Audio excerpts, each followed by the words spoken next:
Hello बच्चों, कैसे आप सब। उम्मीद है अच्छे होंगे। मैं आपका social science teacher Ali sir स्वागत करता हूं आपके अपने यूट्यूब चैनल वर्ड्स गुरु में।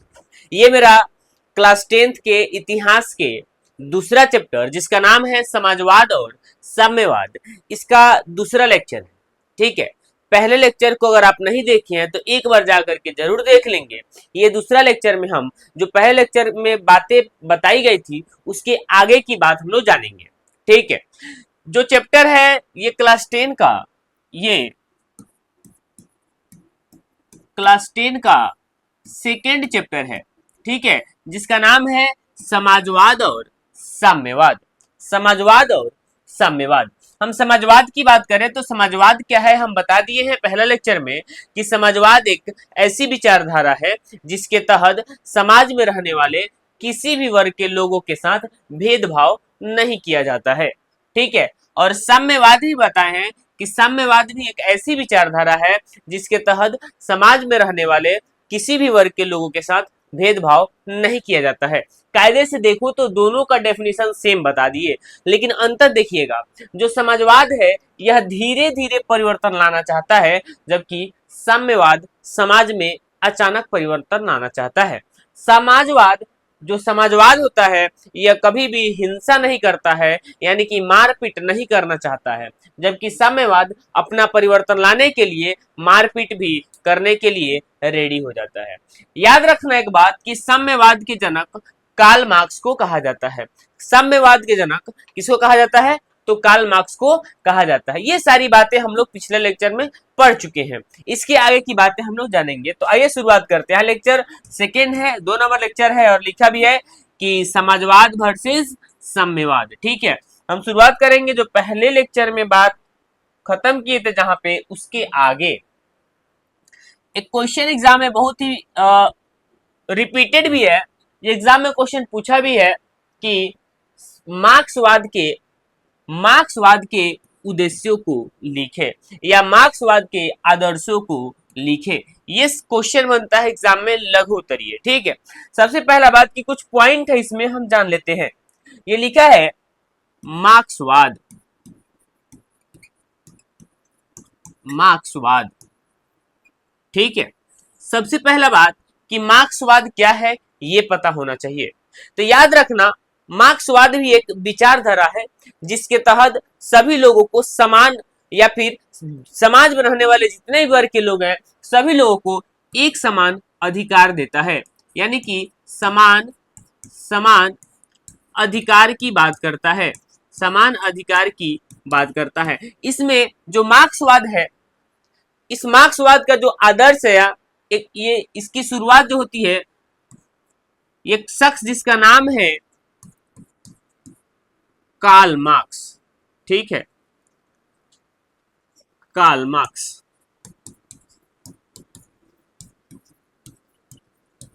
कार्ल मार्क्स, याद रखना ये जो कार्ल मार्क्स हैं इन्होंने ही अपना कुछ बात रखा, अपना कुछ सिद्धांत रखा। ठीक है, और इनका कुछ मकसद था, उसी मकसद को हम बताते हैं कार्ल मार्क्स का ये जो मार्क्सवादी आदर्श या फिर मार्क्सवादी बातें। और हमारा क्वेश्चन ही है मार्क्सवाद के आदर्शों को लिखे। याद रखना, मार्क्सवाद एक ऐसी विचारधारा है जिसमें यह कहता है कि हमारे समाज में अलग अलग जाति धर्म यानी कि अलग अलग वर्ग समूह के लोग रहते हैं। हमारे समाज में अलग अलग जाति धर्म समुदाय के लोग रहते हैं। उन सभी लोगों के बीच किसी भी प्रकार की समस्या या फिर किसी भी प्रकार का जो मतभेद हो वो नहीं होना चाहिए। सीधी सी बात कहूं तो वर्गहीन समाज की स्थापना, वर्गहीन समाज की स्थापना। याद रखना, मार्क्सवाद कहता है कि हमारे समाज में सभी लोग एक साथ रहें, यानी कि मार्क्सवाद कहता है, मार्क्सवाद की आदर्श बातें में कहता है कि मार्क्सवाद एक वर्गहीन समाज की स्थापना करना चाहता है और हमारे समाज में बहुत सारी बुराइयां हैं, बहुत सारी बुराइयां हैं, उस बुराइयों को खत्म करना चाहता है मार्क्सवाद। ठीक है, और सभी को एक साथ मिलजुल कर रहने की बात करता है, किसी को किसी प्रकार की समस्या नहीं होनी चाहिए। आइए हम देखते हैं कि क्या कह रहा है। मार्क्सवाद के उद्देश्यों को या फिर आदर्शों को लिखे, कह रहा है कि मार्क्सवाद का मुख्य उद्देश्य वर्गहीन समाज की स्थापना करना तथा समाज में फैली हुई बुराइयों को दूर करना था।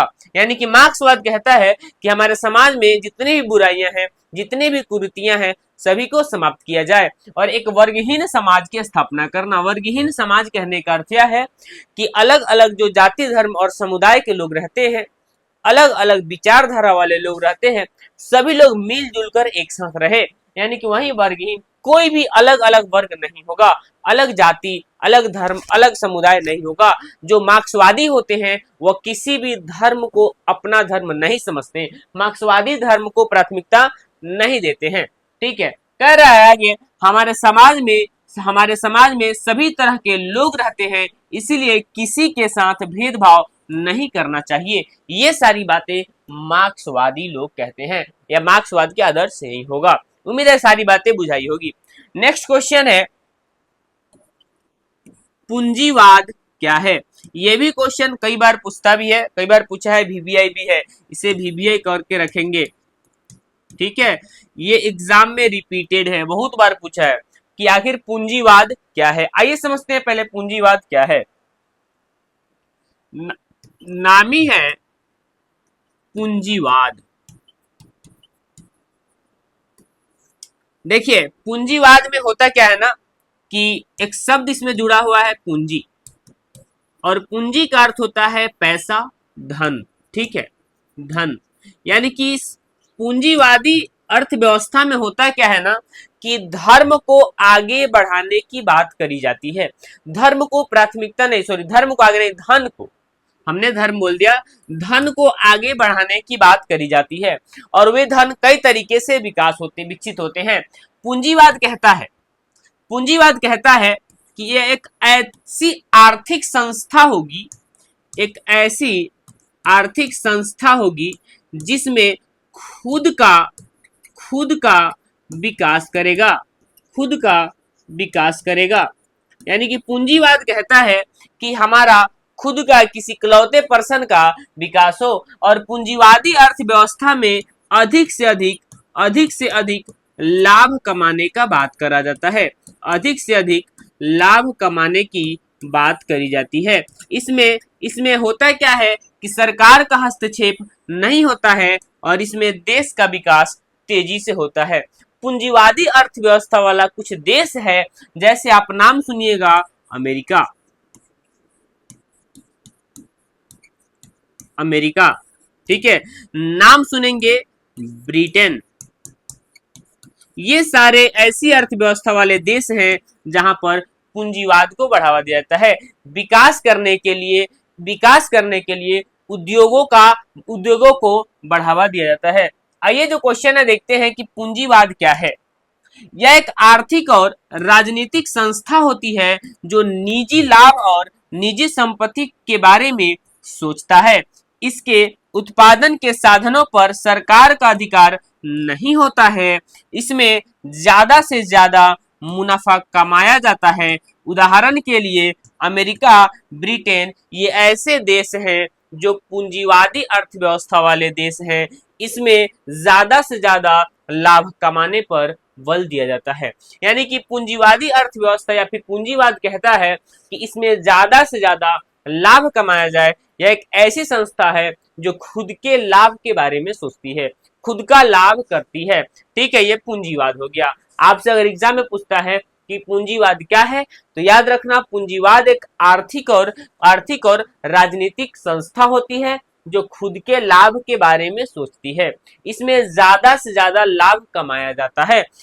पूंजीवादी अर्थव्यवस्था वाला कुछ देश है, जैसे कि अमेरिका है, ब्रिटेन है, ये सारे ऐसे देश हैं जहां पर पूंजीवादी अर्थव्यवस्था है। एग्जाम में ऑब्जेक्टिव भी क्वेश्चन पूछता है कि निम्नलिखित में से किस देश में पूंजीवादी अर्थव्यवस्था है। अलग अलग देश के नाम रखेगा, जिसमें एक या तो अमेरिका रहेगा, नहीं तो ब्रिटेन रहेगा। अगर इनमें से कोई मिलेगा तो उसको टिक करेंगे। उम्मीद है बातें समझ में आ रही होगी। नेक्स्ट कह रहा है, उपनिवेशवाद क्या है? बड़ी इंपॉर्टेंट क्वेश्चन है, कई बार पूछा भी है। इसमें जितने भी क्वेश्चन है अपने आप में इंपॉर्टेंट है, कहीं ना कहीं किसी न किसी साल में पूछा हुआ है। जो ये उपनिवेशवाद है, उपनिवेशवाद,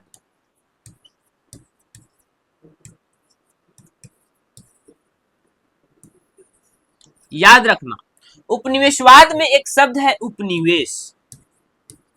पहले उपनिवेश समझेंगे, उपनिवेश, पहले उपनिवेश समझ में आ जाए फिर उपनिवेशवाद पे आते हैं। बात को पहले समझिएगा, ये जो उपनिवेश शब्द है इसका अर्थ पहले समझेंगे। जब कोई शक्तिशाली देश, जब कोई शक्तिशाली देश अपने से कमजोर देश को, अपने से कमजोर देश को गुलाम बना लेता है। याद रखेंगे, जब कोई शक्तिशाली देश अपने से कमजोर देश को क्या बना लेता है, गुलाम बना लेता है। ठीक है, अपने से कमजोर देश को गुलाम बना लेता है। ठीक, अपने से कमजोर देश को गुलाम बना लेता है, तो उस शक्तिशाली देश का कमजोर देश पर उपनिवेश कहलाता है। एक बार और रिपीट करते हैं, जब कोई शक्तिशाली देश अपने से कमजोर देश को क्या बना लेता है, गुलाम बना लेता है, तो उस शक्तिशाली देश का कमजोर देश पर उपनिवेश कहलाता है। ठीक है, उपनिवेश का अर्थ समझ में आ गया कि उपनिवेश क्या होता है। तो याद रखना, शक्तिशाली देश का कमजोर देश पर अधिकार हो जाना, कब्जा हो जाना ही उपनिवेश कहलाता है। जैसे एक वक्त था जब हमारा भारत अंग्रेजों का गुलाम था, यानी कि भारत पर उपनिवेश किसका था, तो अंग्रेज का था, ब्रिटेन का था। ब्रिटेन का उपनिवेश था भारत पर, यानी कि भारत को गुलाम बनाया था ब्रिटेन। तो ब्रिटेन शक्तिशाली देश था और भारत कमजोर। तो जब शक्तिशाली देश का कमजोर देश पर कब्जा हो जाता है तो वह उपनिवेश कहलाता है, शक्तिशाली देश का कमजोर देश पर। ठीक है, और याद रखना वह उपनिवेश उस पर जब उसको गुलाम बनाएगा तो गुलाम बनाने के दौर में कुछ प्रक्रियाएं करेगा। हफ्ते या फिर अचानक किसी भी देश को गुलाम बनाना संभव नहीं है। उसको गुलाम बनाने के लिए कई सारे प्रोसेस से गुजरना पड़ता है, और वही प्रक्रिया को जो गुलाम बनाया जाता है, गुलाम बनाने के लिए यानी कि उपनिवेश स्थापित करने के लिए जो हम लोग प्रक्रिया अपनाते हैं, यानी कि उपनिवेश स्थापित करने के लिए जो प्रक्रिया अपनाते हैं, जो प्रक्रिया अपनाते हैं, उसी प्रक्रिया को उपनिवेशवाद कहते हैं। उसी प्रक्रिया को उपनिवेशवाद कहते हैं। यानी कि ये सारी बातें आपको समझ में आ गया होगा। आइए हम एक बार देखते हैं, लिखा हुआ है उपनिवेशवाद क्या है। जब कोई शक्तिशाली देश अपने से कमजोर देश को गुलाम बना लेता है, उसे उपनिवेश कहते हैं। ये बात बताए हैं। और उपनिवेश स्थापित करने की प्रक्रिया को उपनिवेशवाद कहते हैं। यानी कि शक्तिशाली देश का कमजोर देश पर अगर अधिकार होता है, तो शक्तिशाली देश का कमजोर देश पर जब अधिकार हो जाता है तो उस कमजोर देश पर शक्तिशाली देश का उपनिवेश हो जाता है। और उपनिवेश स्थापित करने की प्रक्रिया को, यानी गुलाम बनाने की प्रक्रिया को हम उपनिवेशवाद कहते हैं। उम्मीद है बात समझ में आया होगा। एक क्वेश्चन और है यहाँ पर, वामपंथी और दक्षिण पंथ में अंतर लिखें। ये एग्जाम में ये भी क्वेश्चन पूछा हुआ है, इसको भी आप इंपोर्टेंट करके रखना। एग्जाम में पूछता है कि वामपंथी और दक्षिण पंथ में अंतर स्पष्ट करें। आइए वामपंथी और दक्षिण पंथ में हम अंतर देखते हैं। ये एक तरफ लिखते हैं वामपंथी, उसको वामपंथ भी कहते हैं, ठीक है, और एक तरफ करते हैं दक्षिण पंथ। ठीक है, वामपंथी और दक्षिण पंथ में अंतर एग्जाम में कई बार पूछा है। याद रखना, वामपंथी में होता क्या है कि इसमें सरकार द्वारा नीति बनाया जाता है। और सरकार जब नीति बनाती है तो इसमें गरीब, मजदूर, किसान सभी लोग शामिल हो जाते हैं, क्योंकि सरकार सभी के विकास का बात करता है। सरकार द्वारा गरीब, मजदूर और किसानों के विकास के लिए नीतियां बनाई जाती हैं। और इसमें अगर इसमें सरकार द्वारा नीतियां बनाई गई मतलब कि वामपंथी में सरकार का हस्तक्षेप होगा, सरकार उसमें इन्वॉल्व होंगे, कार्य करने के लिए सरकार उसमें अपना योगदान देंगे। लेकिन दक्षिण पंथ कहता है कि इसमें सरकार द्वारा कोई नीतियां नहीं बनाया जाएगा, इसमें सरकार द्वारा कोई भी नीति नहीं बनाई जाएगी। यानी कि सीधी सी बात है, सरकार द्वारा किसी प्रकार का जो नीति है वह नहीं बनाया जाएगा, सरकार द्वारा कोई भी नीति नहीं बनाया जाएगा। ठीक है,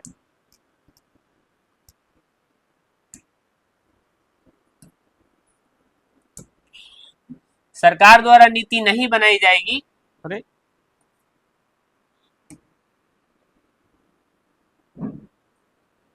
सरकार द्वारा नीति नहीं बनाया जाएगा, यानी कि सरकार का हस्तक्षेप नहीं होगा और इसमें सरकार का हस्तक्षेप होगा। यानी कि वामपंथी और दक्षिण पंथ में पहला अंतर देखा कि वामपंथी में सरकार का हस्तक्षेप होता है और दक्षिण पंथ में सरकार का हस्तक्षेप नहीं होता है।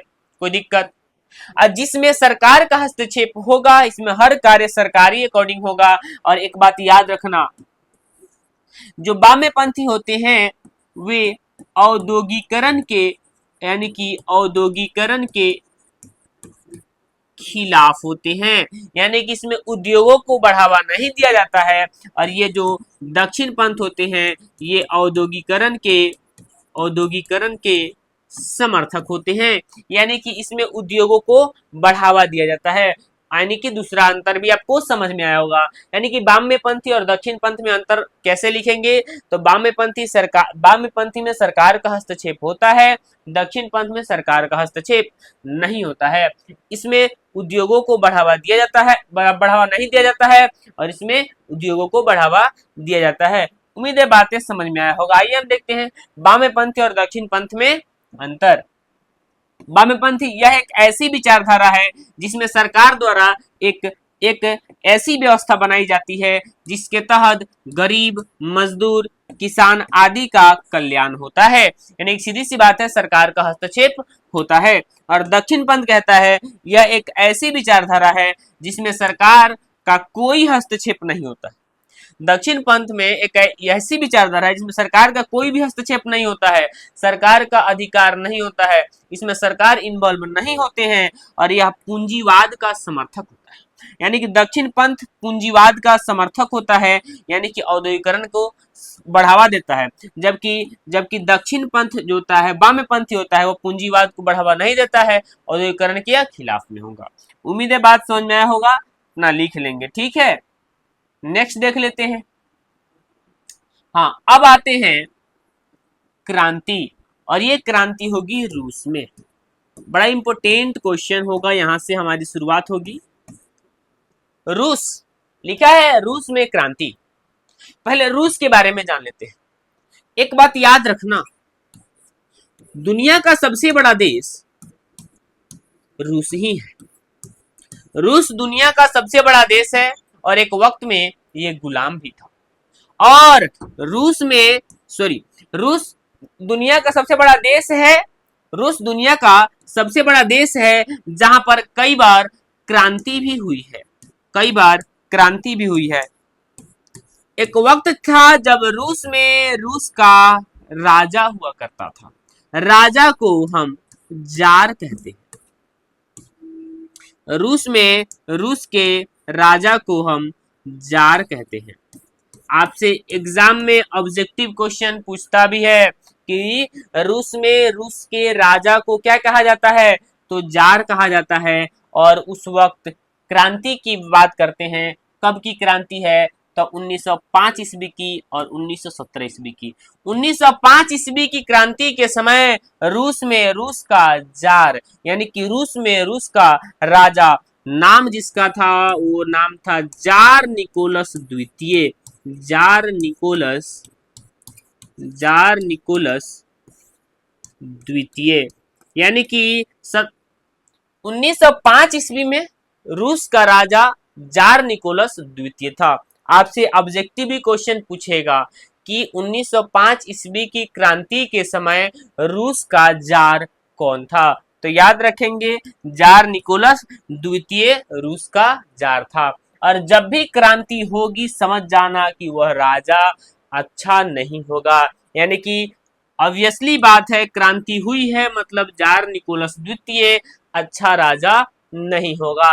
और जब जब इस धरती पर किसी राजा द्वारा जनता का कल्याण नहीं किया गया है, जनता के हित के बारे में नहीं सोचा गया है, तब तब धरती पर उस देश में क्रांति हुई है। और वही दौर यहाँ पर रूस में भी चल रहा है 1905 ईस्वी में। और याद रखेंगे कोई भी राजा किसी भी क्रांति को दबाने की कोशिश करेगा और इस क्रांति को किसी भी तरह से दबा दिया जाता है। 1905 ईस्वी की बात है जब जनता सड़क पर उतरती है राजा का विरोध करने के लिए। राजा ये जार निकोलस द्वितीय घोर प्रतिक्रियावादी था, काफी निरंकुश राजा था, जनता के भलाई के बारे में कोई भी बात नहीं सोचता था, अपने से मतलब रखता था, भोग विलासी था। जनता बहुत परेशान रहती थी यह राजा से। जनता जागृत हुई और सड़क पर उतर गई। और 1905 ईस्वी की बात है, सड़क पर जब जनता उतर गई तो उस समय जनता द्वारा एक नारा दिया गया। नारा था रोटी दो।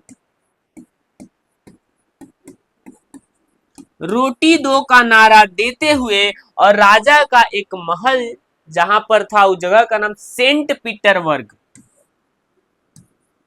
ये महल था सेंट पीटरबर्ग, ठीक है। सेंट पीटरबर्ग महल की ओर जनता द्वारा कूच किया गया। कूच करने का अर्थ होता है कि वह उधर चल दिए, यानी कि 1905 ईस्वी की बात है, जनता सड़क पर उतर जाती है और राजा जार निकोलस द्वितीय के महल की तरफ रोटी दो का नारा देते हुए चल दिए। जनता क्रांति कर रहे थे, उन लोगों के पास किसी भी प्रकार का हथियार नहीं था और जनता जब चल दी तो तक राजा को सूचना मिल जाती है कि जनता महल की तरफ चल दिए हैं। जैसे ही राजा जार निकोलस द्वितीय को सूचना मिली कि जनता द्वारा सड़क पर उतर गया है और क्रांति कर दी गई है, तो जो जार निकोलस द्वितीय है, जनता को जब बढ़ावा मिल चुकी थी क्रांति के लिए, तो जार निकोलस द्वितीय ने अपने सेना को आदेश दिया कि जाओ किसी भी तरह से क्रांति कर रहे जनता को रोको, यानी कि जनता को किसी भी हाल में रोकने का आदेश दे दिया जार निकोलस द्वितीय ने। काफी घोर प्रतिक्रियावादी था और उसका सेना भी, जार निकोलस द्वितीय का सेना भी वैसे ही था। और जो जनता क्रांति करने के लिए सड़क पर उतरी थी उनको रोकने के लिए वहां के सेना द्वारा, पुलिसों द्वारा गोलियां बरसा दी जाती। हजारों लोग आंदोलन में शामिल थे, हजारों लोग क्रांति कर रहे थे और बिना कुछ सोचे समझे उन क्रांति कर रहे जनता पर, निहत्थे लोगों पर गोलियां बरसा दी जाती। और वह दिन रविवार होता है, वह दिन रविवार होता है, रविवार, वो दिन रविवार होता है।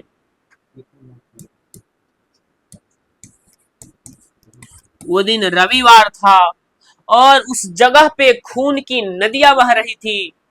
और उस जगह पे जब खून की नदियां बह रही थी तो उस जगह के उस क्रांति को, उस घटना को खूनी रविवार नाम दिया गया। और यहां से बहुत ही वीवीआई क्वेश्चन बनता है जिसका नाम है खूनी रविवार। क्वेश्चन पूछता है खूनी रविवार की घटना से आप क्या समझते हैं? खूनी रविवार से आप क्या समझते हैं या खूनी रविवार की घटना से आप क्या समझते हैं? ये सारी बातें हम बता दिए हैं।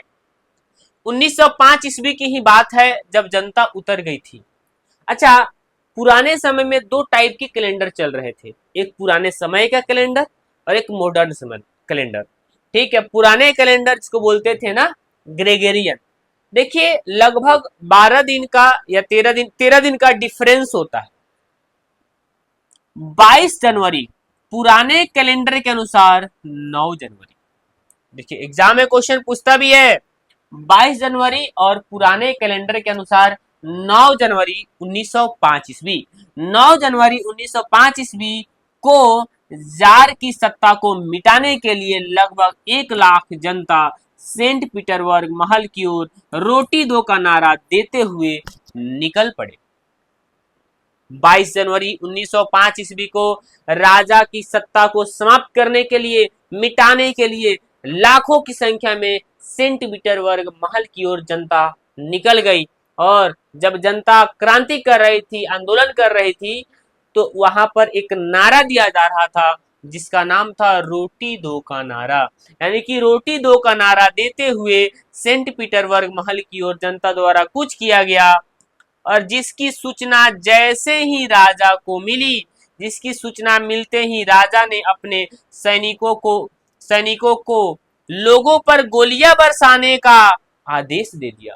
यानी कि जैसे ही राजा को सूचना मिला कि जनता ने क्रांति कर दी, उनकी सत्ता को मिटाने के लिए सड़क पर उतर गई है, तो उनकी आंदोलन को कूच करने, खत्म करने के लिए राजा ने गोलियां बरसाने का आदेश दे दिया। और राजा की आज्ञा का पालन करते हुए सैनिकों ने हजारों लाखों की संख्या में जितने भी क्रांतिकारी थे, सभी क्रांतिकारियों पर, निहत्थे लोगों पर गोलियां भी बरसा दिए जानते हैं।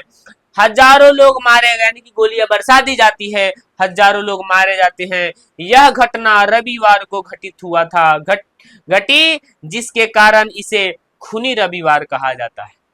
और इसे लाल रविवार भी कहा जाता है क्योंकि खून का रंग लाल ही होता है। और वह जगह जहां पर खूनी रविवार की घटना हुई थी, कई दिनों तक जगह लाल रहा। तो उम्मीद है बात समझ में आया होगा। खूनी रविवार की घटना यहाँ पर मानचित्र में भी दर्शाया गया है। खूनी रविवार देखिए, जनता काफी लाखों की संख्या में यहाँ पर क्रांति करने के लिए, राजा का विरोध करने के लिए निकल पड़ी है। और इन सभी क्रांतिकारियों पर, इन सभी आंदोलनकर्ताओं पर राजा की सेना द्वारा अंधाधुंध गोलियां बरसा दिया जाएगा। और ये आपको दृश्य से दिख रहा होगा कितनी संख्या में लोग हैं, कितनी संख्या में आबादी है, और इन पर गोलियां बरसा दी जाती है। किसी के पास हथियार नहीं होता है, सब आंदोलन कर रहे होते हैं। ठीक है, ये थे खूनी रविवार। जब खूनी रविवार की घटना होती है तो 1905 ईस्वी की जो क्रांति था उसे दबा दिया जाता है।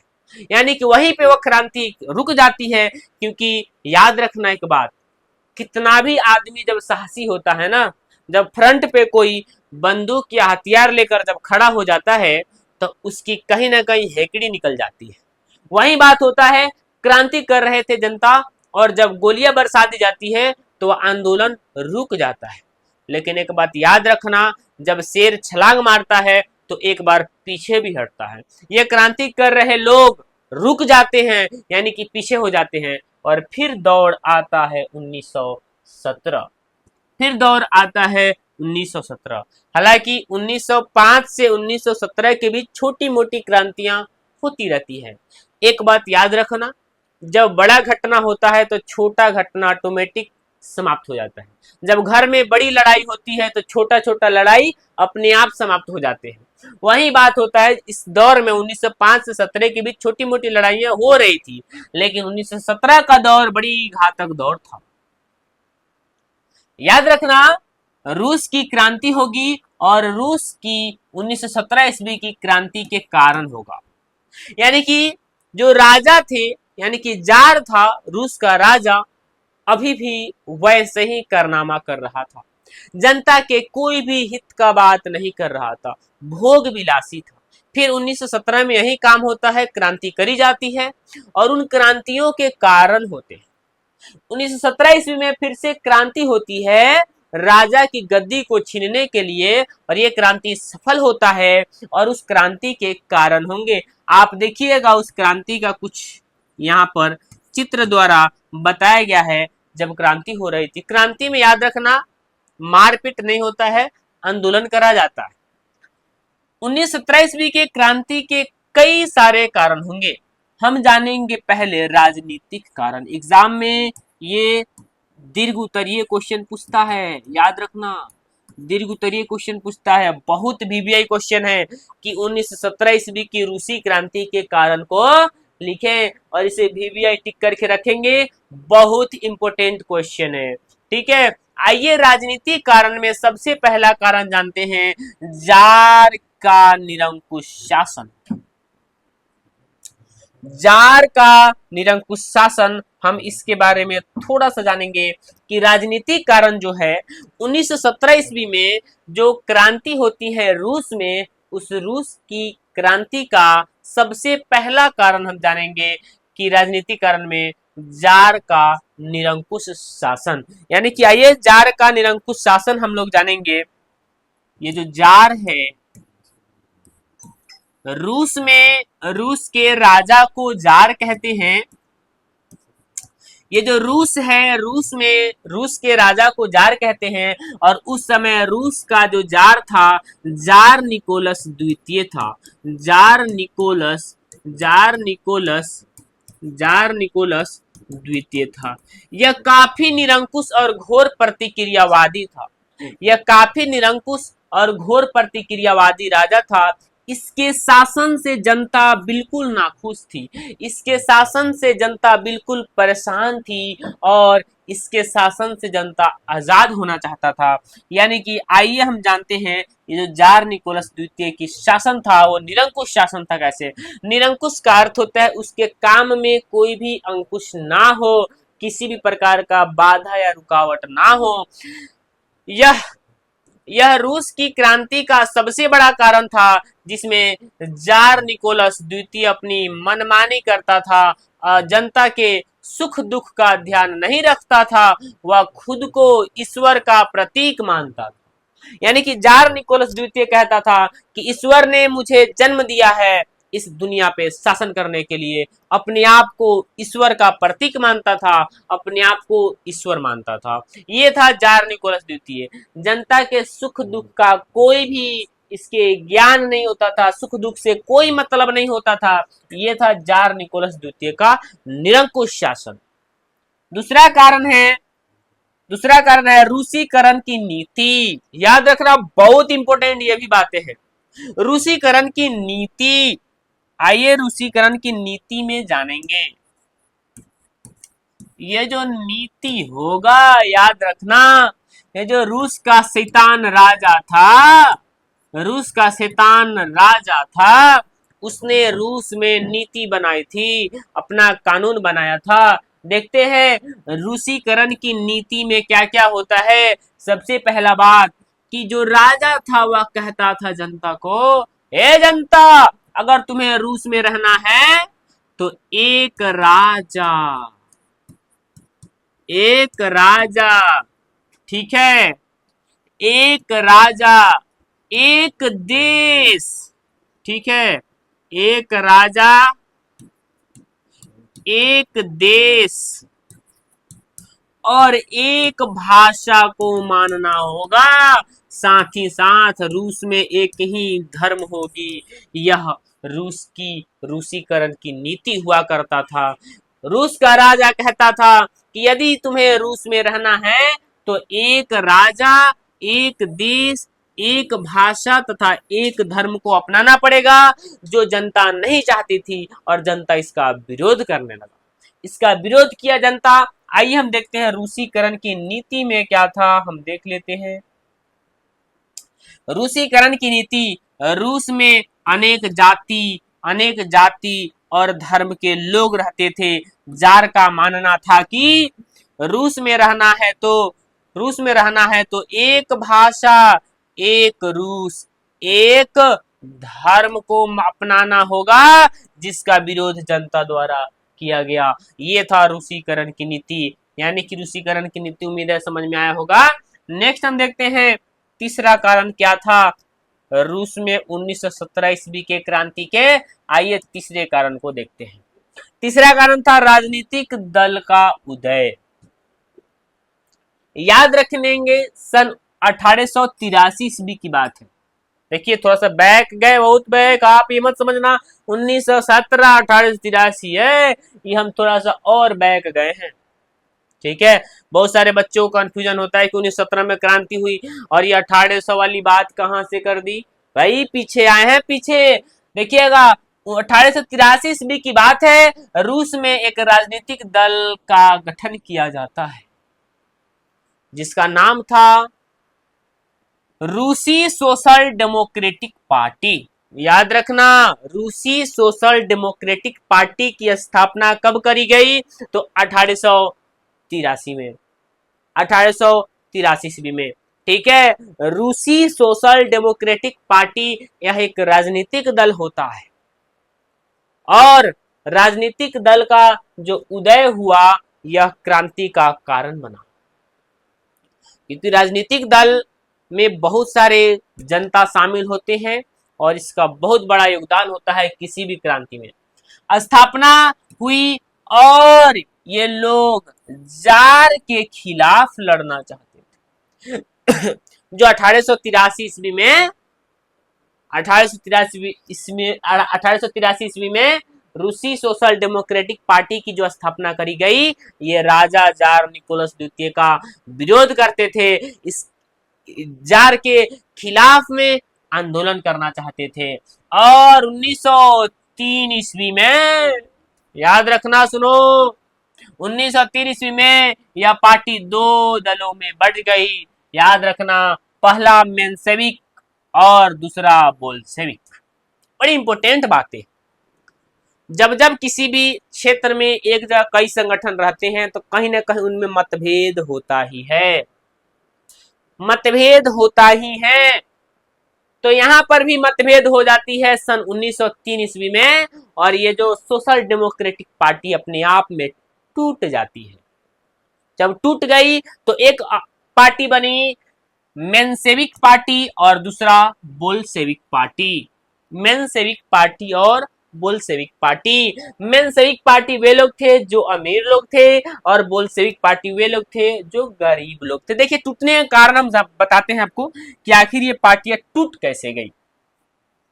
1883 ईस्वी में जो पार्टी बनी थी, जिस पार्टी का नाम था सोशल डेमोक्रेटिक पार्टी, ये टूटी क्यों, हम इसको बताते हैं। पार्टी में अमीर लोग भी थे और गरीब लोग थे।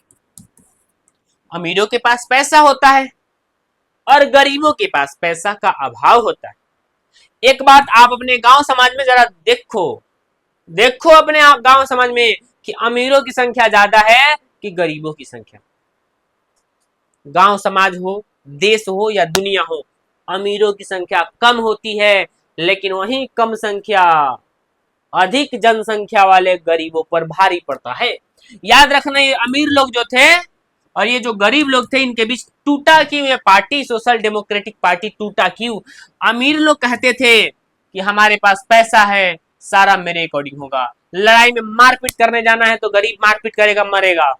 अमीर केवल बोले नहीं, क्रांति का नेतृत्व हम करेंगे, हम बोलेंगे मार करो, कुछ भी करो, सारा कहना। अमीर लोग कहता था कि हमारे पास पैसा है, हमारी जनसंख्या कम है लेकिन हमारे पास पैसा है, सभी काम हम करेंगे, हमारे अकॉर्डिंग हो। और गरीब लोग कहता था हमारे पास पैसा नहीं है लेकिन हमारे पास जनसंख्या ज्यादा है, मेरे अकॉर्डिंग शासन होगी, मेरे अकॉर्डिंग काम होगा। अब ये जो आपस में बात मतभेद में बदला, गरीब लोग कहता था कि हमारी संख्या ज्यादा है, मेरे अकॉर्डिंग हो, और अमीर लोग कहता था हमारी संख्या कम है लेकिन हमारे पास पैसा ज्यादा है, मेरे अकॉर्डिंग हो। तो फिर ऐसा हुआ कि अमीर लोग अलग हुआ और गरीब लोग अलग हुआ। अमीर लोग जो अलग हुआ, अलग पार्टी बनाया, उसका नाम रखा मेंशेविक पार्टी, और गरीब लोग जो नाम रखा उसे बोल्शेविक पार्टी रखा। और याद रखना, बोल्शेविक पार्टी जो लोग था, गरीब लोग था, बड़ी भयानक। याद रखना, कोई भी गरीब बड़ा ईमानदार होता, अमीर बड़ा शैतान होता। याद रखना, मार करवा देगा, पीछे हट जाएगा। गरीब लोग मार करने में किसी अपना जान दे देगा। वही होगा यहाँ पर, जो अमीर लोग था ताकते रह जाएगा और गरीब लोग सत्ता अपने अकॉर्डिंग कर लेगा।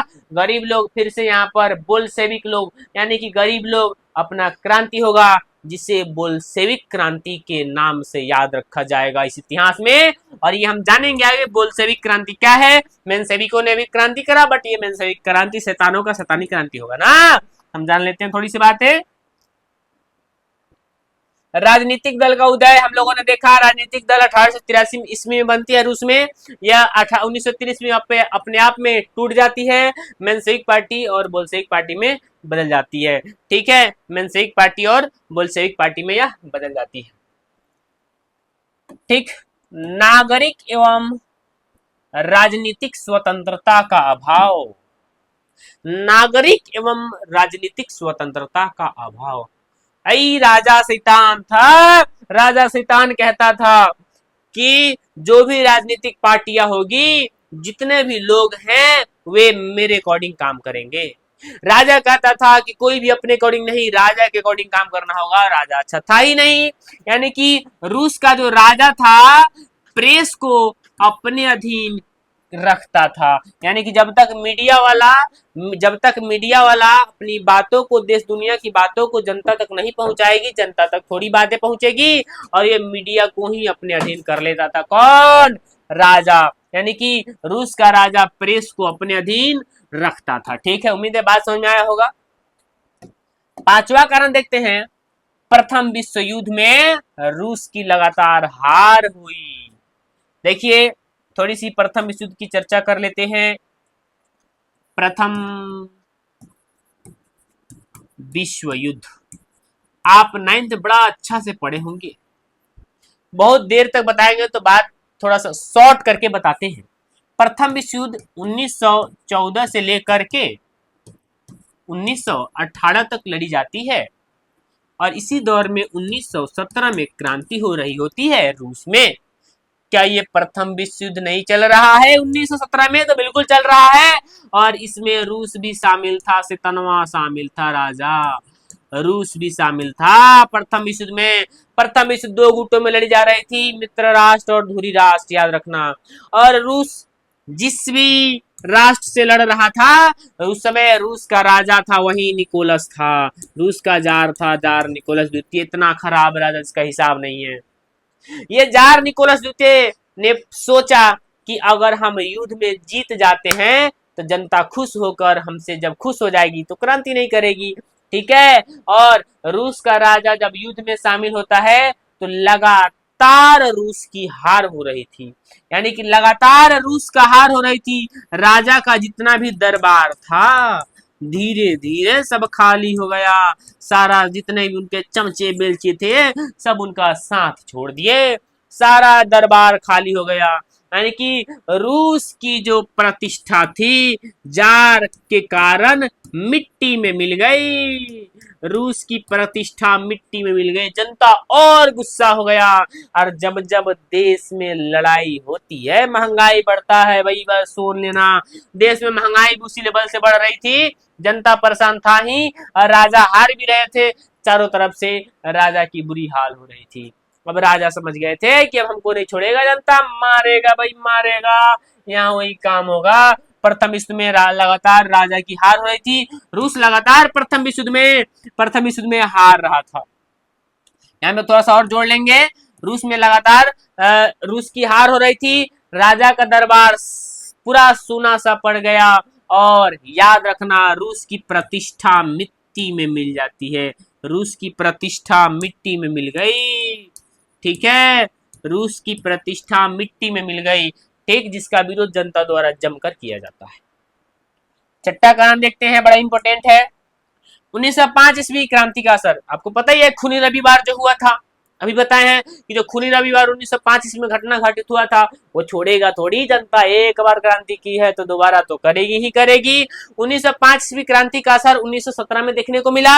1905 ईस्वी की क्रांति के बाद भी जनता में जागृति आ गई थी, और वे अपने अधिकार की मांग कर रहे थे। 1905 ईस्वी में राजा तो कैसे भी सफल रहा, लेकिन उस समय से भी जनता अपनी मांगों को लगातार मांगते रहे, और एक समय आया जब राजा को उसकी मांगों को पूर्ण करना ही पड़ा। दूसरा, रासपुतीन का प्रभाव, ये शैतान का प्रभाव एक और है आया, दिख रहा होगा रासपुतीन। आइए जानते हैं रासपुतीन के बारे में, देखते हैं रासपुतीन का प्रभाव। ये एक भ्रष्ट पादरी था। रासपुतीन एक भ्रष्ट पादरी, भ्रष्ट का मतलब खराब, यही खराब था बड़ी। रासपुतीन एक भ्रष्ट पादरी था। और याद रखना, ये रासपुतीन राजा के महल में, राजा के महल में ही रहता था। और राजा के महल में ही रासपुतीन रहता था। और राजा की एक पत्नी जिसका नाम था जरीना, वही जरीना राजा की पत्नी थी। ये पत्नी, ठीक है, राजा की पत्नी जिसका नाम था जरीना, जार की पत्नी जरीना थी। और ये जरीना का संबंध ये जनाब से हो गया था। सोचो क्या होगा। रासपुतीन जो था, रासपुतीन था, इसका संबंध जरीना से था। जरीना राजा का पत्नी, राजा की पत्नी थी। ये जो जरीना थी, ये भी अब जो शैतान के साथ रहेगा तो शैतानी ही करेगा ना।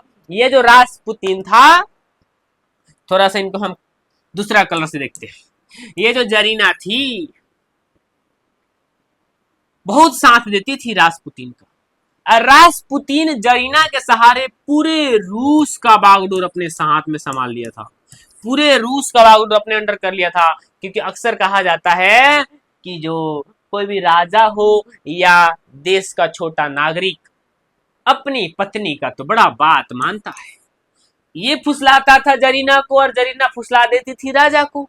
राजा फुसल जाते थे, खुश हो जाता था और सारा कमान रासपुतीन के हाथ में चल गया। इसीलिए कहा जाता है कि दूसरे को अपने बारे में क्या पता, धोखेबाज था। घर में रहकर जिस थाली में खाया उसी थाली में छेद कर रहा था। उससे बड़ा छेद करने वाली लड़की थी जरीना।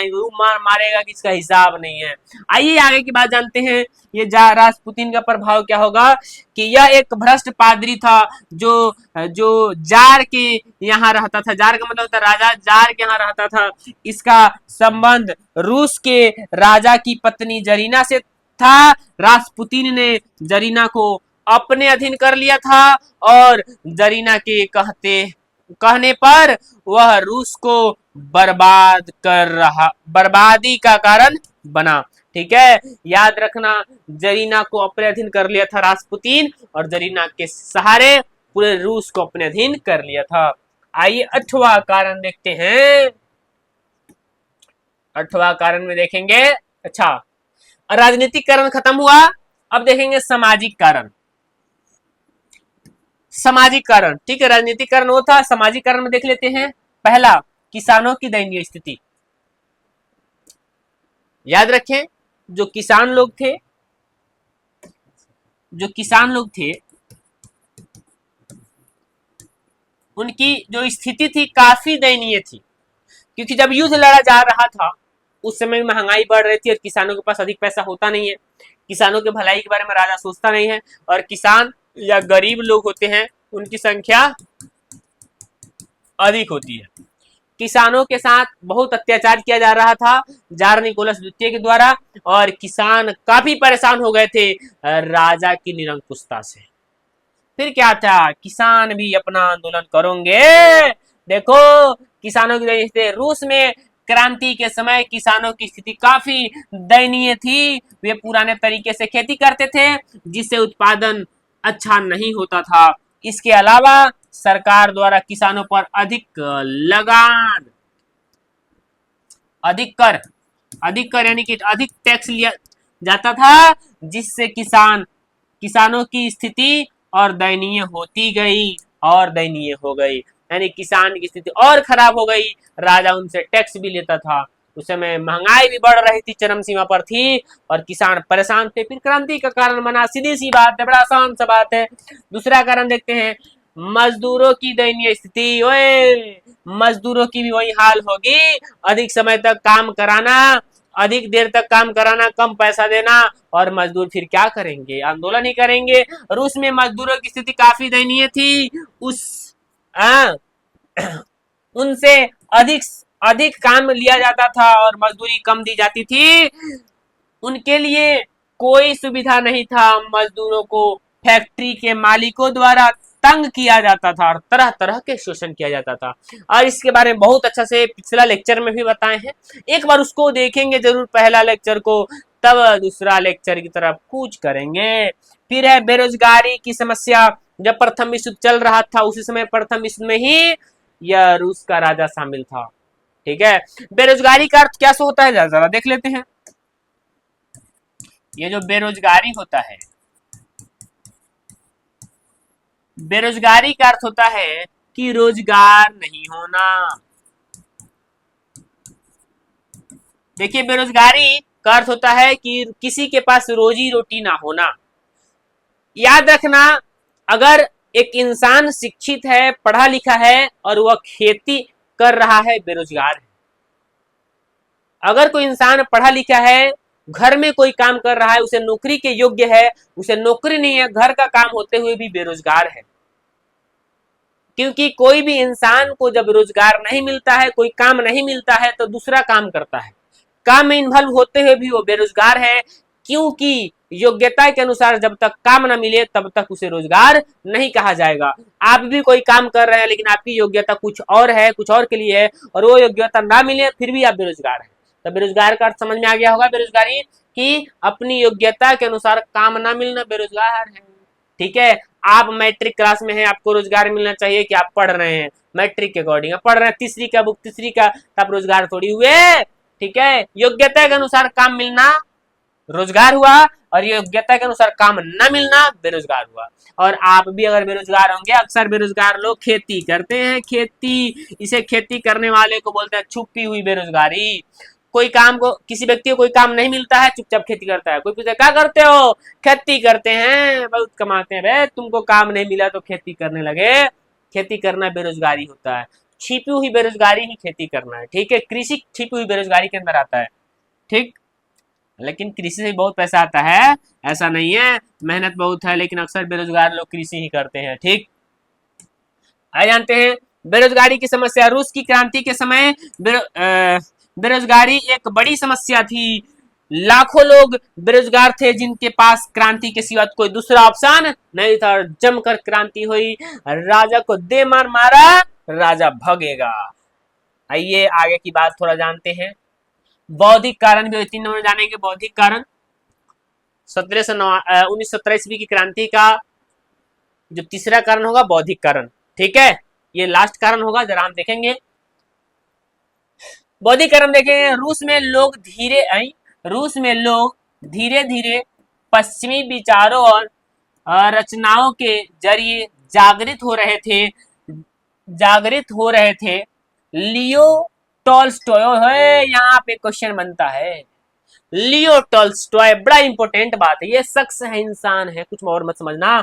लियो टॉल्स्टॉय ने, ठीक है, ये क्या लिखा है, एंड पीस नहीं, वार एंड पीस। हाँ, लियो टॉल्स्टॉय ने एक पुस्तक की रचना की जिसका नाम था war and peace. War and peace, ठीक है, वार एंड पीस जैसी, ठीक है, उपन्यासों की रचना की और त्याग की भावना को उदय किया है। त्याग लिखा है यहाँ पर, थोड़ा सा देखेंगे, याद रखना। एक बात जान लेना, बौद्धिक कारण में हम लोग देखेंगे कि बौद्धिक कारण में क्या होगा कि बौद्धिक कारण में जब लोग अलग अलग जगहों की शिक्षा ग्रहण करने लगे, यानी पश्चिमी विचारों के बारे में जानने लगे, अलग अलग देश दुनिया के बारे में जानने लगे, तो एक शख्स जिसका नाम था लियो टॉल्स्टॉय ने एक पुस्तक की रचना की। लियो टॉल्स्टॉय ने एक पुस्तक की रचना की जिसका नाम है war and peace. War and peace नामक पुस्तक की रचना की, जिसके सहारे लोगों को जागृत किया और क्रांति के लिए उनके अंदर भावना जगी और लोगों ने क्रांति करी। उम्मीद है याद रखना। अगर ये नहीं समझ में आ रहा हो तो लाइन को छोड़ देना और लिखना कि वार एंड पीस नामक पुस्तक लिखी जिसके सहारे लोगों के अंदर क्रांति का जुनून भरा और लोगों ने क्रांति करी। ठीक है, बाकी नेक्स्ट है रूस की क्रांति के प्रभाव। यहां से हम लोग पिछला ये सब बातें जानेंगे, यहां से रूस की क्रांति का जो परिणाम होगा, ठीक है, रूस की क्रांति का जो परिणाम होगा, इस परिणाम को ना, ये सारी बातें हम लोग नेक्स्ट लेक्चर में जानेंगे, क्योंकि हमारा लेक्चर बहुत लंबा हो चुका है। अगर आपको किसी प्रकार का समस्या हो, कंफ्यूजन हो, तो एक बार कमेंट बॉक्स में जरूर लिखें। बाकी हम एक तक रखेंगे। धन्यवाद।